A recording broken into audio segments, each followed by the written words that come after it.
Bueno, Dani, la primera pregunta es ¿cómo recuerdas tu etapa narrando las categorías inferiores del Real Madrid? Bueno, fue una etapa muy bonita porque la verdad que nunca habría imaginado, ¿no? Tener un papel tan estelar dentro de lo que es el club del que eres aficionado desde siempre, ¿no? Eh, yo había coincidido en Punto Radio a las órdenes de José Antonio Avellán con Miguel Ángel Muñoz el Rubio.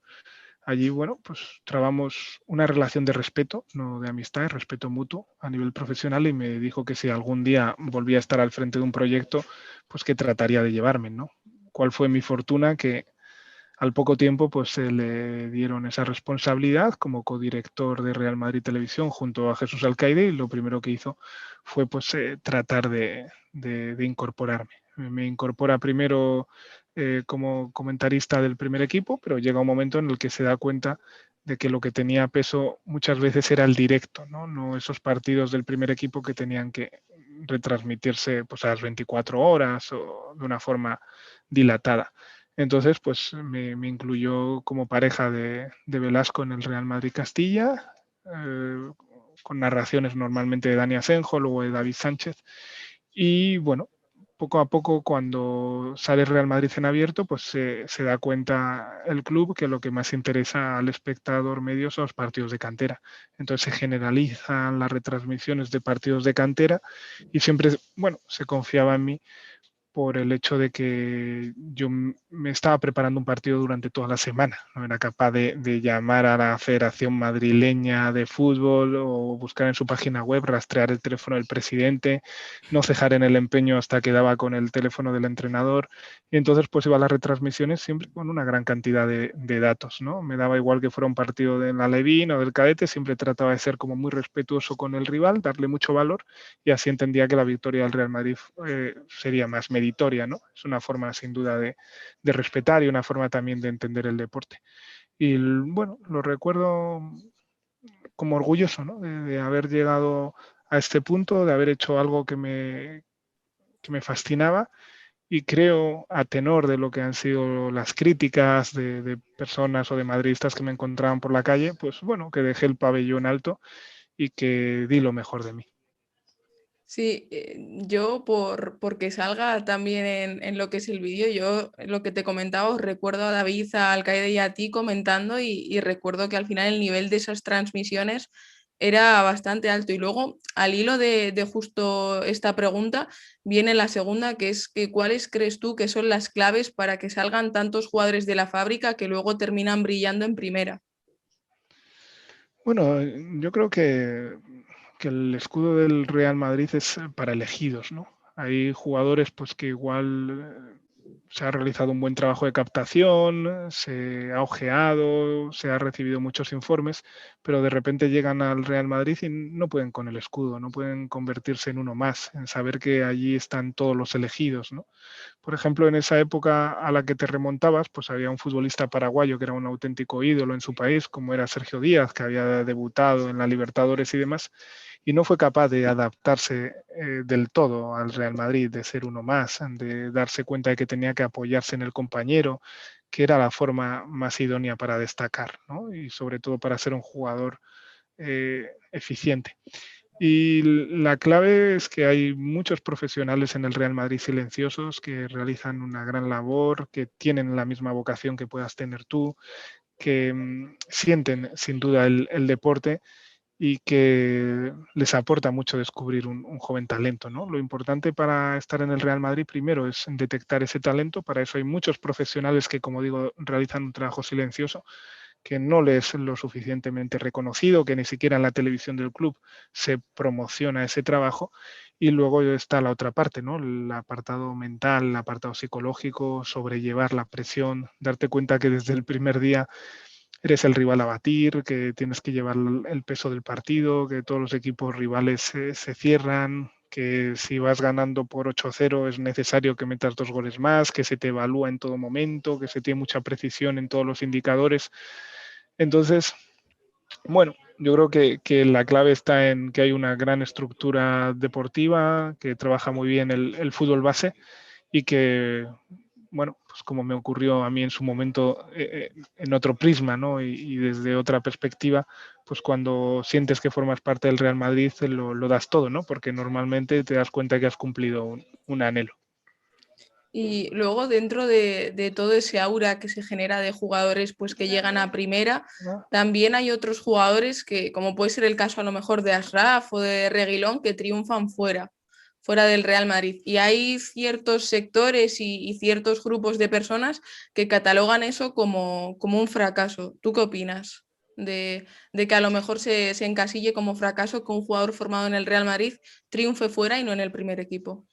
No, nunca es un fracaso porque hay que tener en cuenta que la fábrica y el Castilla es una fuente de financiación enorme para el Real Madrid. Es decir, los ingresos que se han recibido en los últimos años desde ese punto de vista, si se creara una partida de, bueno, la fábrica, pues solo con nombres como el de Mario Hermoso, de Arraf, de Reguilón, pues nos damos cuenta, de Marcos Llorente, nos damos cuenta de que han sido movimientos muy rentables, ¿no? Sí es cierto, y yo ahí, bueno, podría entender un poco esos juicios y esa crítica. En primer lugar, está claro que si no hubiéramos vivido una situación de pandemia, a Rafi y Reguilón probablemente continuarían dentro de esa senda de cesiones y no habrían sido traspasados. Estoy seguro de que era una necesidad económica del club, pero sí es verdad que más allá de pensar que es un fracaso, hay que analizar si tendrían hueco, ¿no? en el equipo en estos momentos. Yo pienso que Arraf sí, o sea, pienso que es un jugador que se adaptaría mucho mejor, que el error no ha estado en ese traspaso que era necesario, ya que necesitabas como una liquidez económica y Odriozola no tenía mercado por el rendimiento y por la falta de confianza que ha tenido por parte de los entrenadores. Y en ese caso yo creo que se falla, ¿no? en el fichaje de Odriozola, aunque a priori parecía que era un jugador que podía dar el nivel, pues lo que decíamos antes, ¿no? Yo creo que mentalmente no está preparado para llevar el escudo del Real Madrid, le viene grande este equipo y dentro de esa cuestión, pues muchas veces no se toma la decisión más idónea, sino una decisión necesaria por las circunstancias y de ahí se traspasa a Arraf. Pero está claro, ¿no? que Arraf para mí tendría hueco dentro de la plantilla. Con Reguilón tengo más dudas porque Marcelo, más allá de su rendimiento y que obviamente es un jugador en declive y demás, pero sigue teniendo como una gran ascendencia dentro de ese vestuario, ¿no? Una cuestión, digamos, de transición que la llegada de Zidane pues, ha aportado muchas cosas buenas, pero no se ha acabado de llevar a cabo esa transición necesaria para regenerar definitivamente el club y en el apartado deportivo, ¿no? Y la pandemia, por supuesto, tampoco lo ha facilitado. Y luego, a la hora de abordar lo que es la fábrica, sin duda, la final de la Copa del Rey entre el primer equipo del Real Madrid y el Real Madrid Castilla de la temporada 79-80. No sé si tienes tú algún recuerdo, pero ¿cómo catalogarías esa gesta? Y pues eso, si tienes algún recuerdo y lo puedes comentar. Bueno, los recuerdos en este caso me vienen de mi padre, que es un madridista mucho mayor que yo, es un madridista militante absoluto. Lo que pasa que es lo que tradicionalmente, ¿no? Dentro de la jerga de las redes sociales, pues se le considera como un madridista pipero, ¿no? Es de las personas insoportables para compartir un partido con él, porque constantemente va a estar lamentándose de que vamos a perder y de que si vamos ganando 2-0 nos van a remontar y demás. Es absolutamente insufrible. Yo no puedo ver partidos con mi padre, ¿no? Y tampoco me gusta mantener con él conversaciones de fútbol en ese sentido. Pero yo en el 80 no había nacido, yo soy del 83 y lo que sí recuerdo, ¿no? es que en mis primeros años de afición al fútbol, yo creo que lo situaría ya como en el Mundial de Italia 90 más o menos, ¿no? Y recuerdo, por ejemplo, aquel empate a cero en la primera fase con Uruguay, con una ocasión así malograda por Butragueño, ¿no? Y se lamentaba, como era característico en él, echándose las manos a la cabeza. Y entonces, pues bueno, lo que recuerdo de esas conversaciones inconexas que he tenido con mi padre y con otros aficionados al fútbol es que aquella cantera floreció, ¿no? Y que luego formaron parte de la Quinta del Buitre, que es probablemente una de las mayores injusticias deportivas que se han podido vivir, que ellos no se coronaran con una Copa de Europa, porque desde luego que mis primeros recuerdos y mis primeras evocaciones están muy ligadas a ellos, ¿no? A ese fútbol magistral, a esa manera de jugar, a ese arrojo que tenían. Y ayer precisamente lo hablaba con un compañero que es socio del Real Madrid. Me comentaba que qué pena, ¿no? Que poco se recuerda hoy en día a Butragueño, ¿no? Que todos los jóvenes le juzgan por sus declaraciones moderadas, cuando muchas veces a tenor de los tiempos que vivimos se quiere, ¿no? Que se encienda un poco más. Y qué pena que se le recuerde menos como futbolista, que directamente no nos pongamos a ver vídeos de su manera de entender el fútbol, de esa buena toma de decisión, de cómo templaba el juego dentro del área. Era un auténtico maestro, ¿no? Y desde luego que aquello fue un hito y recordemos que se tuvo que cambiar precisamente a raíz de aquella final, se tuvo que cambiar el pues sí, el reglamento, las normas de la competición para que los filiales no disputaran la Copa del Rey. Y la siguiente para mí es la más complicada porque si me la hicieran a mí, por ejemplo, no sabría qué responder, pero bueno, yo te la lanzo y dejo que tú me digas lo que opinas. ¿Cuál ha sido para ti el mejor futbolista que has visto en la fábrica, en lo que son las categorías inferiores? Uf,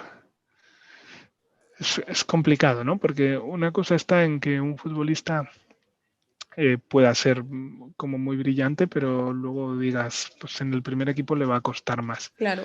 Eh, como sabes, a mí me gustaba hablar con futbolistas de otros equipos, ¿no? Y recuerdo pues, al finalizar un partido en el Alfredo Di Stéfano ante el Socuellamos, que era un equipo que fletaba siempre muchos autobuses, venían infinidad de aficionados. Hay de hecho dos peñas madridistas en Socuellamos.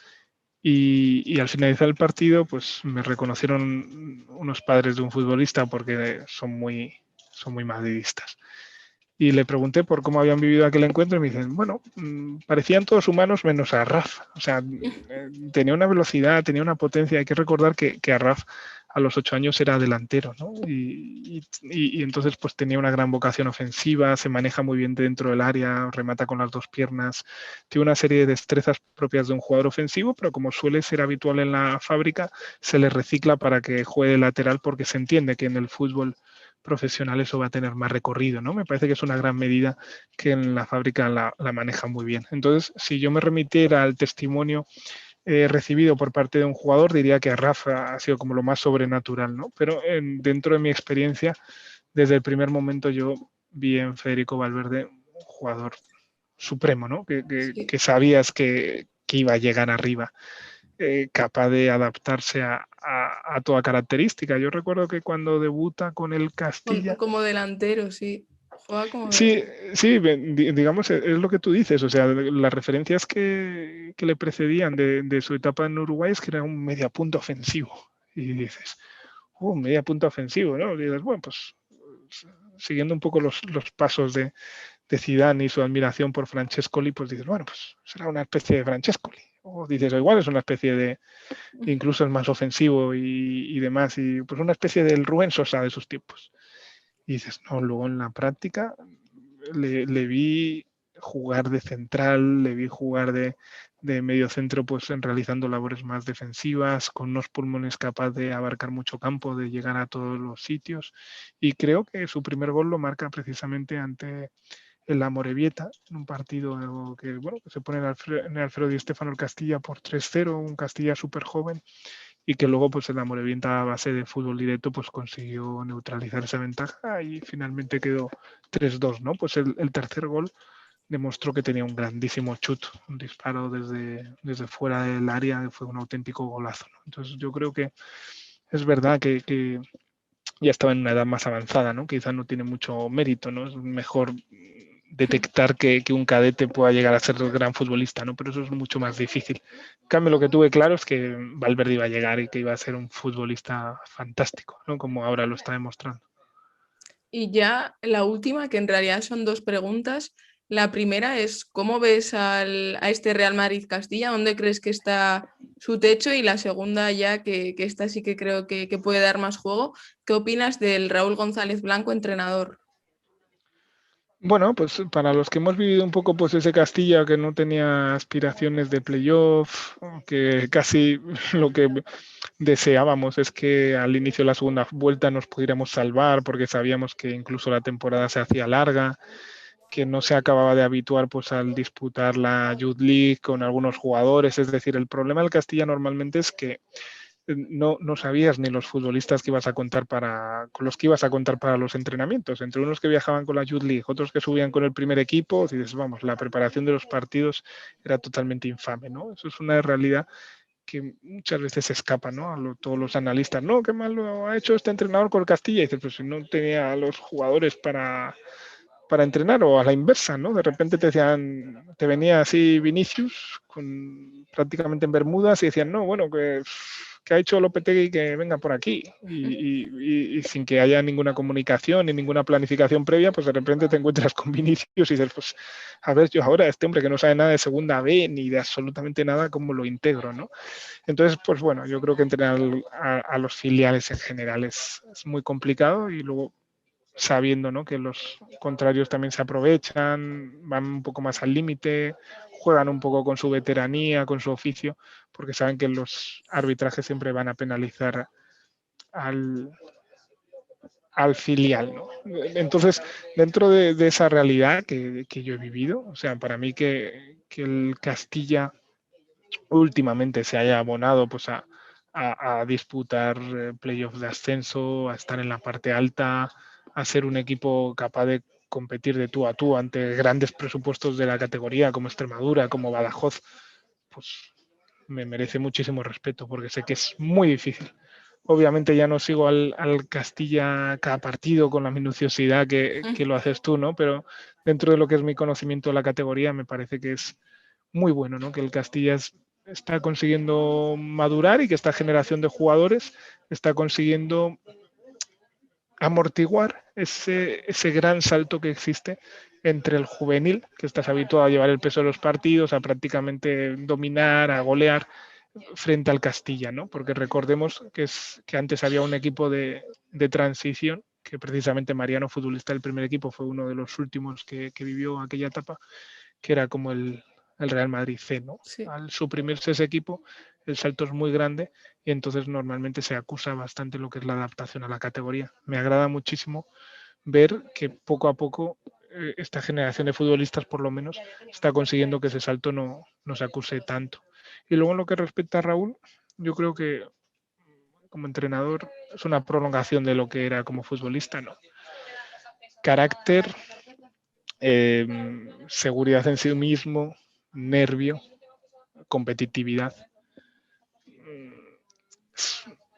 Eso también tiene su parte negativa, ¿no? Normalmente los entrenadores de grandes clubes tienen que estar un poco en sintonía y en línea con el club, ¿no? Tienen muchas veces que aceptar distintas cuestiones, ¿no? Y, por ejemplo, Raúl, conociéndolo, me cuesta creer, ¿no?, que hubiera aceptado, por ejemplo, pues el traspaso de Raf, por ponerte un ejemplo, ¿no? Es un carácter difícil, un poco indomable y bueno, esperemos que con los años pues eso lo vaya puliendo, ¿no? Porque se necesita ir en línea con el club, pero su trabajo es magnífico y sobre todo se ve que ese carácter también lo está consiguiendo transmitir a los futbolistas.